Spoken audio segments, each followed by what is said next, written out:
At my finished project. This is the VTX1300T that I told you guys I was going to make. I wanted to share with you how to make this, and I showed you how to make the tank, but unfortunately it's just so difficult for me to spend 25-30 hours building this piece without filming it.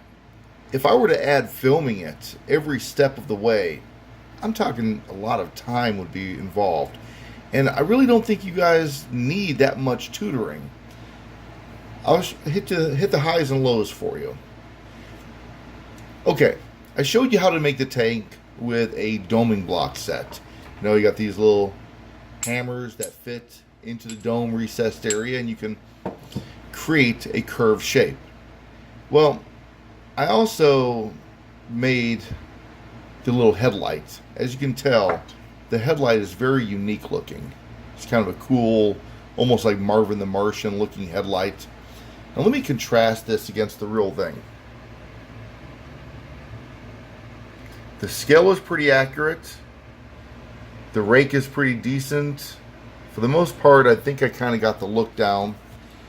The color is not as close as I would have liked, because my motorcycle that I owned was this one, and as you can tell, you know, the color's not perfect, but it was as close as I could find at the store. So I showed you how to make the tank previously. Headlight's not much different. The rest are just basic shapes. I think you can roll aluminum. You can make boxes out of aluminum. Sometimes you have to look at a shape and say, well, how would I make the V-twin cylinders? Well, how about this? Make a V, make the box. That's the side. So now you're going to need the forward and trailing edges. So that would be a tab that would fold over. The top would be a tab. There's a tab. There's a tab. You see all those tabs?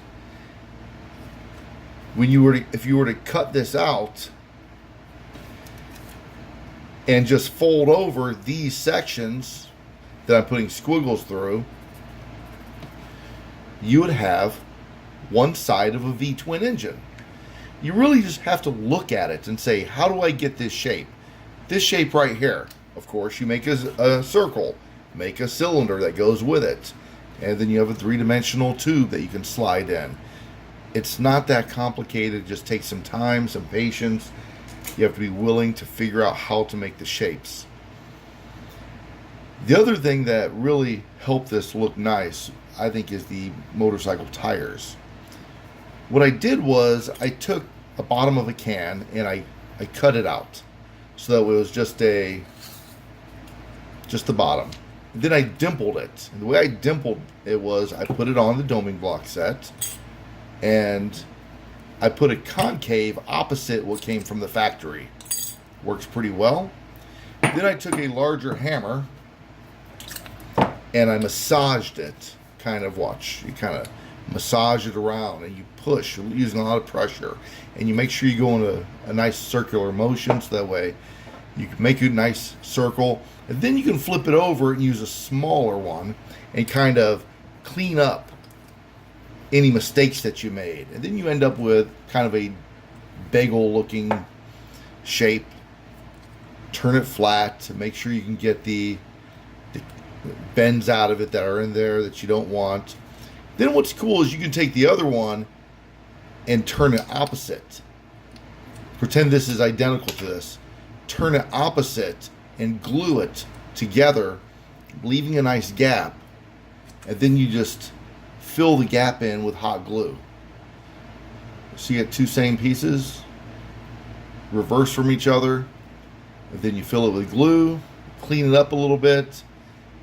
You know, I laid a piece of metal there to look like a disc brake, put another piece to make it look like the calipers, and when all is said and done, I have a 2009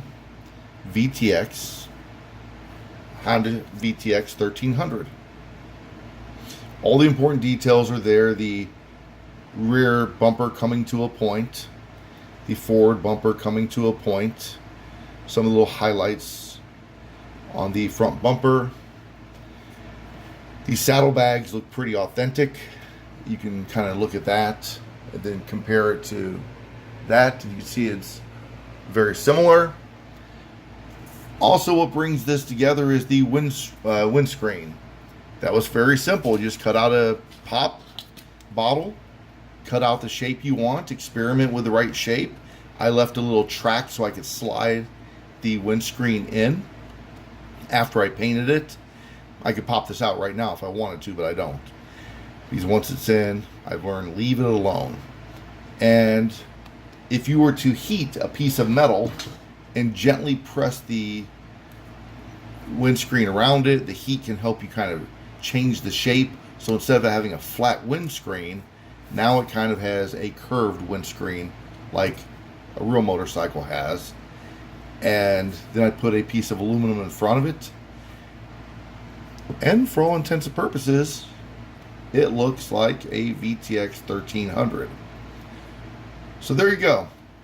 I know it's not the tutorial that everybody wants, but it's the best tutorial I'm able, or maybe I should say willing, to give, because the sheer amount of time involved in building this is a lot. And if I were to stop and start recording each step of the way, it's almost impossible. I just don't have the time to do that. And I think you're smart enough. All you have to do is look at the shape. How do you make the tank? Then you make the seat. The seat is pretty simple to make. Then make the first thing I made was the tank, the seat, and then I started putting the engine underneath it. Once I had the engine to scale and tucked underneath it, I framed it out. Of course, I made the rear fender. That really brought it together. Then I made the front fender, headlight, started making the forks, and then you come back and you put things like the seat rest, the saddlebags, auxiliary stuff, running boards, and you go step by step. And hopefully at the end of the project, you have something that you're happy to look at. Thanks for watching. I appreciate it. God bless.